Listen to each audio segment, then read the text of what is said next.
The chairman of the Judicial Services Association, Kulyapitiya District Judge Ruwandisa Naika, and its secretary Colombo Additional Magistrate Pasan Amarasena signed the letter addressed to Chief Justice Jayantha Jayasurya. Copies of this letter were also directed to the members of the Judicial Services Commission and its secretariat. The Judicial Services Association in its letter to the Chief Justice pointed out that the resignation of the Mullaitivu magistrate was not something that took place overnight. The letter notes that the resignation of the Mullaitivu magistrate is the anticipated result of a planned and targeted campaign to smear the faith placed by the public in the judiciary. A translation of a section of the letter states, On the 7th of July, a parliamentarian criticized an interim order given by the Mullaitivu magistrate in contravention of parliamentary traditions, blatantly hiding behind the cover of parliamentary privilege, and the parliamentarian engaged in a shameful attempt to single out the magistrate based on a communal basis. The Judicial Services Commission was informed of this, and the Minister of Justice, who bears the responsibility to correct this matter in Parliament, was informed of this in writing. The Minister of Justice had informed the Judicial Services Commission that steps will be taken in Parliament to stop such statements regarding matters that are being adjudicated in court being made under the cover of parliamentary privilege. However, even after that, during debates in Parliament, Mullaitivu Magistrate T. Sarvanaraja was blatantly attacked personally over an order made by the magistrate, and parties that are responsible to protect the independence of the judiciary had taken no steps to prevent this from happening both inside and outside of Parliament. It is seen that the failure to take these steps had caused these destructive results. In translation of the extracted text, the Judicial Services Association states that if a judge is fleeing the country and in his letter of resignation stating that the reason for his sudden resignation is threats being levelled against him over judicial decisions that he pronounced, the breakdown in public trust in the justice system in the country cannot be easily restored.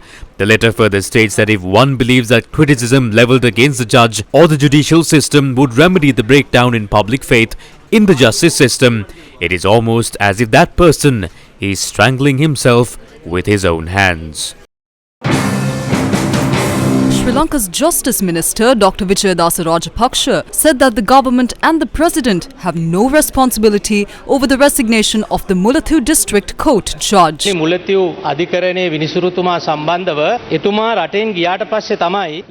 Judicial Services Commission received the letter over the resignation of the Mullaitivu District Court Judge, citing mental stress and threats to life after he had left the country. If there was no mental stress and threats to life, there is no need for him to go overseas and then send the letter. If there is any influence on a judge, it does not matter if it comes from the government, MP, minister or an ordinary citizen. The judge is constitutionally empowered to summon the person in question, issue a warrant and even go for trial and prosecute the person. The matter can be raised with the appeal court and the Supreme Court. The power is vested with the judge. If he did not exercise that power, he needs to be held responsible for it. In addition, the government is not responsible for this because the disciplinary officer of the judges and magistrates is the Judicial Services Commission, which is an independent commission that is set up as per the Constitution. The President and the government has no right to investigate that judge. That power lies with the Judicial Services Commission. He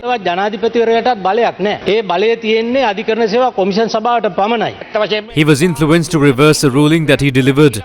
That is the truth. It was reported in the state-run paper as well. That is what he called stress. The person who had such influence should be known. File a defamation case against that person. Instead of doing that, you are blaming the government. Are we controlling the judiciary? We pass the laws and provide the facilities. We do not control the judiciary. Honorable Minister for Justice, you can't take the position that there has been no pressure on him. Even in this house, you yourself have made a speech. Lawyers have demonstrated, walked out. For more than a month, this has been going on. So you can't say if there was pressure, he could have taken steps. We all know, the whole world knows that there was pressure. Even in this house, you made a statement also about that. The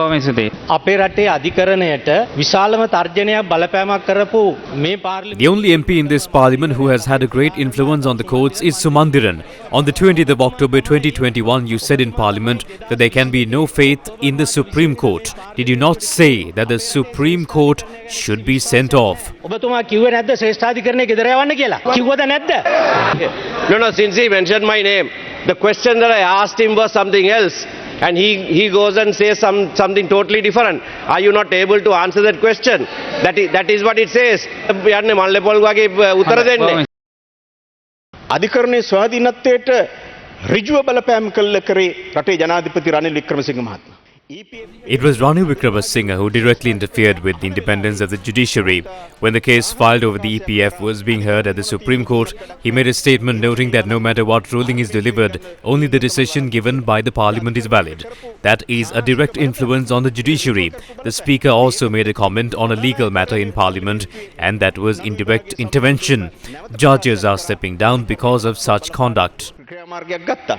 ඉතින් එවැනි ක්‍රියාමාර්ග හරහා තමයි විනිශ්චයකාරවරුන්ට ඉල්ලාස් වෙන්න සිද්ධ වෙලා තියෙන්නේ. නොඑක් උපකල්පන අදහස් සැක සංකා පහළ වෙනවා. ඒවා වැළැක්වීමට හොඳම Various assumptions and suspicions are raised. The key method to prevent this is to have it investigated by a suitable authority and make the observations public. It is my personal view that judges should not be named, indirectly mentioned or criticized in this house. The judges have no way to respond to those allegations. මගේ මතය. එමද මේ විනිශ්චයකාරවරුන්ට ඒ චෝදනාවලට පිළිතුරු දීමට හැකියාවක් නැහැ. ඊළඟට අලුත්ම නාටකම තමයි මේ මුලතිව් මහේස්ත්‍රාත්වරයා. හැබැයි Mullaitivu මහේස්ත්‍රාත්තුමාට The latest drama is the one surrounding the magistrate of Mullaitivu. If the magistrate of Mullaitivu is saying that he was under stress and if there were threats, he could have filed a complaint. Instead of doing so, he is engaged in a program that would allow him to live overseas and obtain citizenship. This needs to be investigated. පරිසරය හදාගන්න එම නැත්නම් පිටරටක පුරවැසි භාවය ගන්න පාර කපා ගන්න. ඉතින් මම හිතන්නේ මේක පුළුල් පරීක්ෂණයක් කරන්න.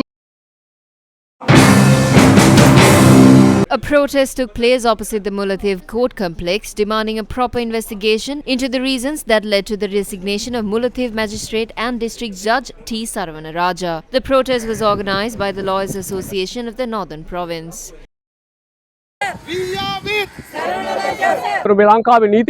All the lawyers in the Bar Association, be it Sinhala, Tamil or Muslim, are sworn to protect the law of the country. Therefore, we condemn the blow on the people's right to the law that was made for petty political gains. Newsfirst correspondents also reported that lawyers in the Northern Province stepped away from judicial matters, seeking judicial independence to be protected. Protests also took place in Trincomalee, Batiklo and Ampara in support of the protest that took place in Mullaitivu.